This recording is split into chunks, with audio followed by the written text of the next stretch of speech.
เลย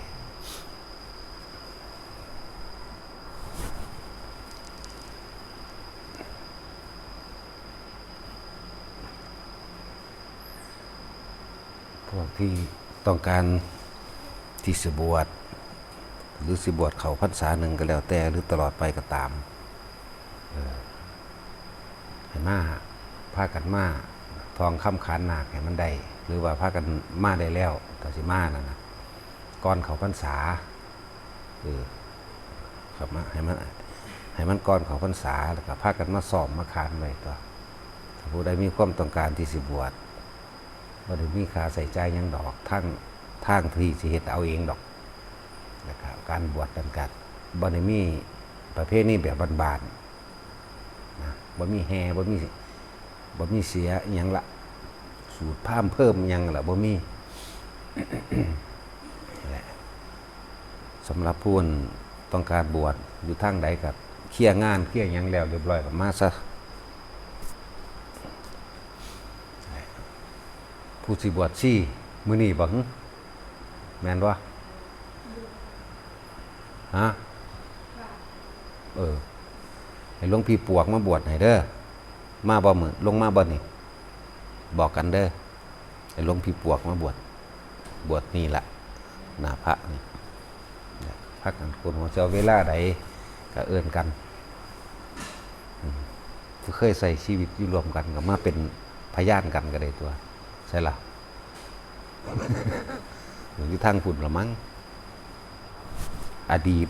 จากบ่ล่ะให้มันเป็นอดีตเด้อ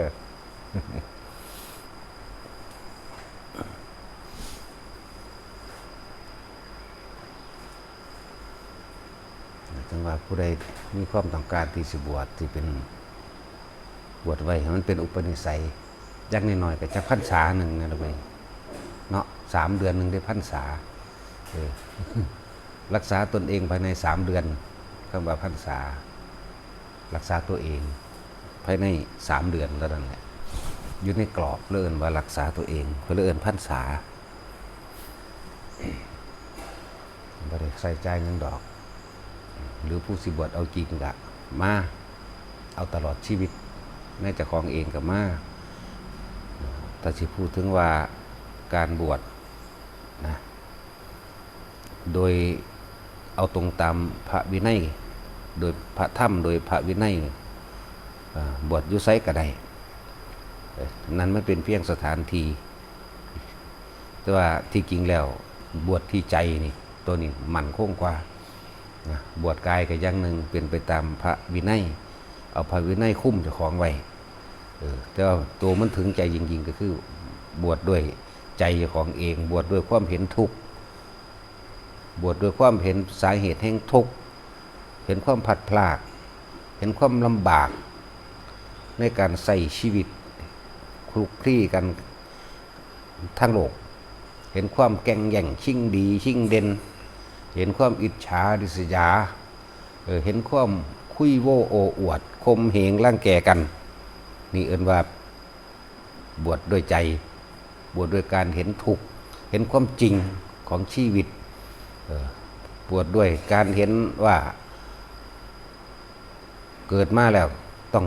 เจ็บปวดต้องป่วยเห็นความเจ็บไข้ได้ป่วยเห็นความพลัดพรากจากสิ่งที่รักมีมารดาบิดาเป็นต้นเห็นความพลัดพรากจากปู่ย่าตายายบุคคลที่เฮาฮักเห็นความพลัดพรากจากลูกจากหลานความตายมันบ่ได้เลือกเด้อว่าผู้ใดเกิดก่อนตายก่อนบ่แม่นเด้บ่ได้เกี่ยวกันบางหันขึ้นอยู่กับบุญกุศลที่ตัวเองเฮ็ดมาอายุสั้นอายุยาวขึ้นอยู่กับบุญกุศลบุญหน่อยหรือว่าบุญหน่อยบุญหลายอันนี้ก็ขึ้นอยู่กับบุญกุศลคือว่าล่ะตายไว้ตายซ่ายังก็แล้วแต่โอ้ร่วมๆซื่อดอกเพราะอายุยืนก็ศีลดีศีล5ดีบ่ค่อย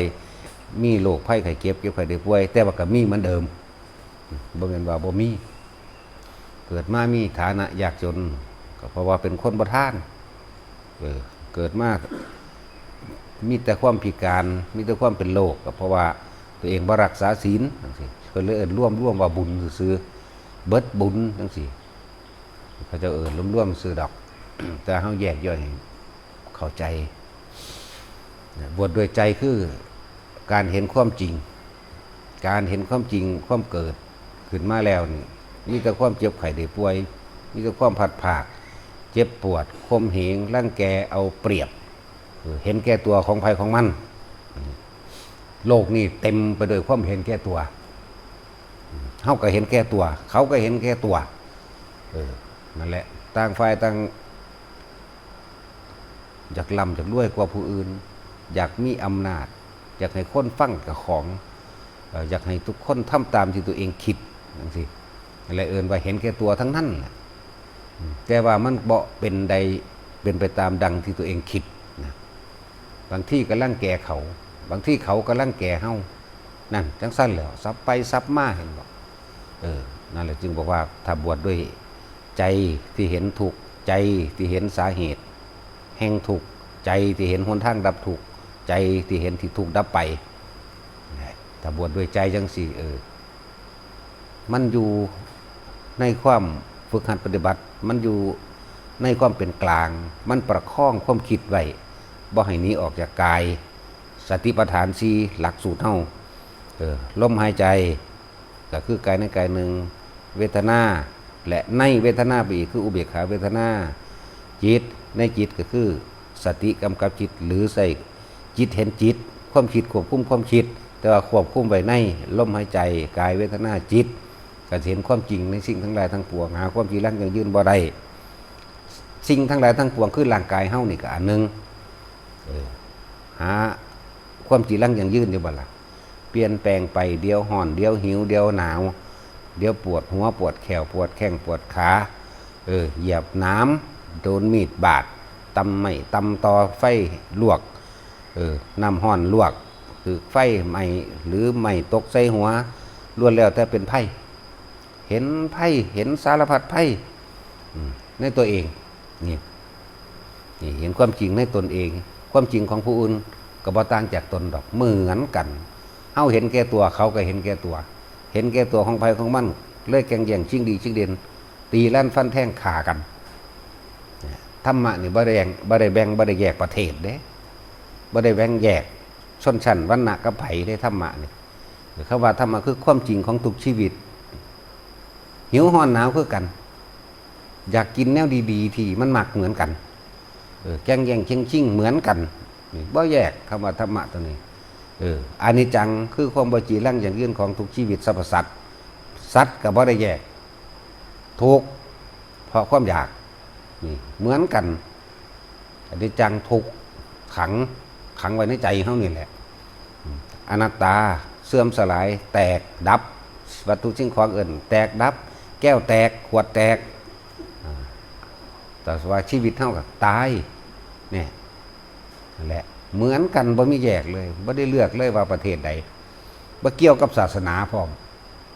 บ่เกี่ยวกับคนดำคนขาวคนเหมือนกันเกิดมาแก่เก็บตายเหมือนกันนี่แหละถ้าบวชเห็นความจริงตัวนี้สิ่งที่เฮ็ดให้คนเห็นแก่ตัวมากที่สุดราคะความยินดีพอใจในรูปรสกลิ่นเสียงสัมผัสทางกายผูกยึดมั่นถือมั่นเข้าไว้เป็นความอร่อยภายในใจเฮ็ดให้คนดิ้นรนแสวงหาพ่อขากับขาพ่อตัวกับตัวพ่อรักกับรักเฮ็ดได้เบิดทุกอย่างให้ได้มาบำรุงบำเรออารมณ์ความปรารถนาความใคร่อยากในกามเพื่อให้บุคคลที่ร่วมกามร่วมใคร่ร่วมเพศในการอยู่สุขสบายแต่เจ้าของแต่ว่าแม้กระทั่งสิ่งเหล่านั้นพ่อบ่เป็นเหมือนกันจากบ่ล่ะเฮาได้คนที่เฮาพอใจแล้วคิดว่าสิพ่อสำนั้นกับบ่แม่นบ่เที่ยงเหมือนกันไปเห็นผู้อื่นอีกก็อยากได้อีกบ่ได้เลือกหญิงเลือกชายเพราะตัณหาเดียวกันผู้หญิงก็อยากได้ผู้ชายใหม่ผู้ชายก็อยากได้ผู้หญิงใหม่เนี่ยตัณหาเดียวกันทั่วโลกทุกชีวิตสัตว์นั่นแหละผู้หญิงก็อยากได้ผู้อื่นพังว่ามันเฮ็ดผิดใจกูอยากได้คือผู้นั้นนะอยากได้คือผู้นี้นะแน่นเป็นบ่ล่ะผู้ชายก็อยากได้ผู้หญิงอื่นผู้หญิงก็อยากได้ผู้ชายอื่นคือกันตัณหาเดียวกันบ่แบ่งแยกนี่แหละเอ็นว่าธรรมะความจริงเดียวกันทุกคนยอมรับในตัวเองโลดนั่นแหละเฮาก็บ่พอคือกัน เพราะว่ามาท่านได้เห็นจักว่าจักได้เบิดบัดตะกูถือใจเหมือนกันบ่ต่างกันดอกแหละจนมันเห็นพุ่นล่ะเฮานี่เป็นธาตุมันเข้าใจบ่ล่ะเป็นธาตุอารมณ์เป็นธาตุความอยากเป็นธาตุผัวธาตุเมียสาเหตุมันเกิดจากธาตุผัวธาตุเมียคือธาตุอารมณ์กามเจ้าของเองนั่นแหละต่อมาก็เป็นธาตุลูกเพราะว่าไม่ได้สร้างขึ้นมาแล้วมีความห่วงใยผูกพันเลยดิ้นรนแสวงหาเพื่อให้มากับบุคคลที่เรารักได้อยู่สุขได้อยู่สบายไปทำงานเป็นลูกน้องเขาก็ได้อดได้ทนในหมู่พวกเดียวกันกับบ่ย่อมกันมั่งถ้าเป็นลูกพี่เขาก็หาวิธีกดโกงเอาเปรียบ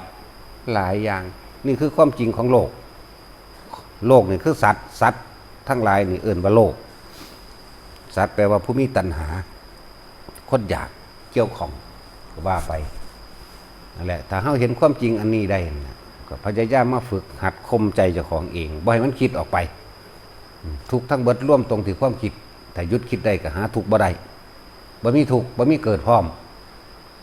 นั่นแหละถ้าว่าบวชด้วยใจ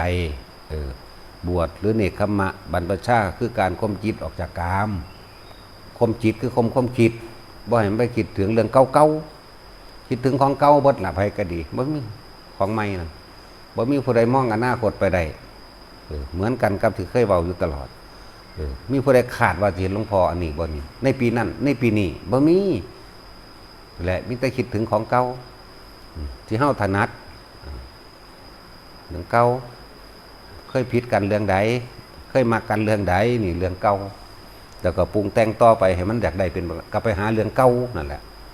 แล้วนึกว่าดับสัญญาให้มันได้สัญญาแห่งที่มันร่วมไว้ในจิตเฮาเบิดทุกอย่างรูปบุคคลลักษณะท่าทางที่เฮาชอบบ่ว่าคนบ่ว่าสัตว์บ่ว่าสิ่งของรสแห่งอารมณ์ทั้งหลายนั่นแหละรสนี่รูปรสกลิ่นเสียงสัมผัสหรือผัสสะก็ว่าไปรวมไว้ในนี่แย่งกันชิ่งกันฆ่ากันแต่ละมือแต่ละเว้นตื่นขึ้นจักสิกินหยัง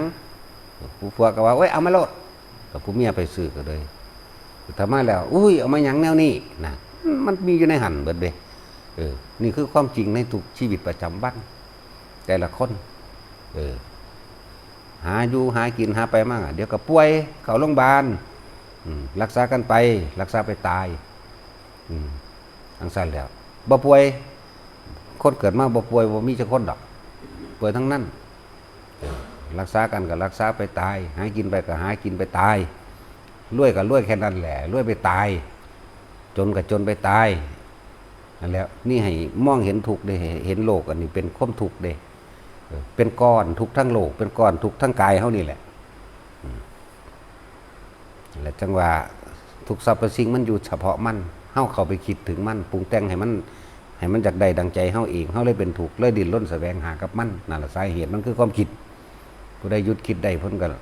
หยุดเกิดเท่านั้นแหละถึงว่าบวชให้มันบวชได้ทั้งกายทั้งใจแต่ใจได้แล้วกายก็ได้เหมือนกันกายกับกิริยามารยาทเรียบร้อยสวยงามบ่แสดงลักษณะท่าทางโวกเวกว้ายหรือไปหาเรื่องไผจึงบอกว่าให้พยายามเบิ่งลมหายใจของไผของมันอยู่กับความรู้สึกในลมหายใจของไผของมันซะบ่ต้องไปจับผิดจับถูกกับไผดอกบวชบางใดมันดีสุดกับบวชใจนั่นแหละ แต่ว่าถ้าเป็นฆราวาสจังซี่การปฏิบัติมันก็ยากเพราะหลายอย่างต้องกังวลกับการทำมาหากิน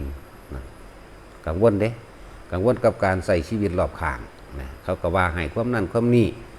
ถ้าบ่นักแน่นพ่อก็ยากนักแน่นต้องนักแน่นต้องบ่หวั่นไหวนั่นแหละเพิ่นจึงมีวิธีว่าฝึกสมาธิเพื่อให้จิตตั้งมั่นนักแน่นบ่หวั่นไหวกับคำคารหานินทาอย่างต่างๆมีอยู่ผู้เป็นฆราวาสนักแน่นก็มีอยู่ห่างหน่อยภิกษุสงฆ์ก็มีอยู่เหมือนกันก็จังว่านั่นแหละบ่มีผู้ใดดลบันดาลหรือเสกหรืออวยพรให้ผู้ใดพ้นทุกข์ได้เด้อตัวเองทำเองล้วนๆเด้อนั่นแหละรวยก็รวยจังซั่นแหละมันสิกินอาหารดีบันไดกินโลดจานละล้านก็มึงก็กินเข้าไปมึงก็กินไปตายนั่นแหละสิมีประโยชน์หยัง นั่นแหละทางที่ดีถ้าผู้ใดมีก็แบ่งปันกันต่อเป็นการเสียสละความเห็นแก่ตัวของตัวเองออกจนเห็นลึกเข้าไปในความเห็นแก่ตัวของตัวเองสละออกเรื่อยๆไอ้มีเงินมากก็สละให้ผู้ทุกข์แน่ช่วยเหลือกันนั่นแหละบ่แม่นเอาให้เบิดดอกเท่าที่จำเป็นหรือสมควรนั่นแหละหลายอย่างที่นำมาแนะก็ดีแนะกันแนะให้เห็นความคิดเจ้าของนั่นแหละคนเฮามันถูกเพราะความคิดเจ้าของเด้บ่แม่นความคิดผู้อื่นจากบ่การกระทำความพูดของบุคคลผู้อื่นจักทำอะไรเราไม่ได้เลยหากเราควบคุมความคิดของตัวเราเองได้ฟังดีๆเด้บ่ได้ไปควบคุมเขาเด้ควบคุมเฮาไปเด้ความคิดเขาจำออกมาทางแสดงการกระทำความพูดแม้สายตาลักษณะท่าทางจักทำอะไรเราไม่ได้เลยหากเราควบคุมความคิดของเราได้เข้าใจบ่ล่ะพอ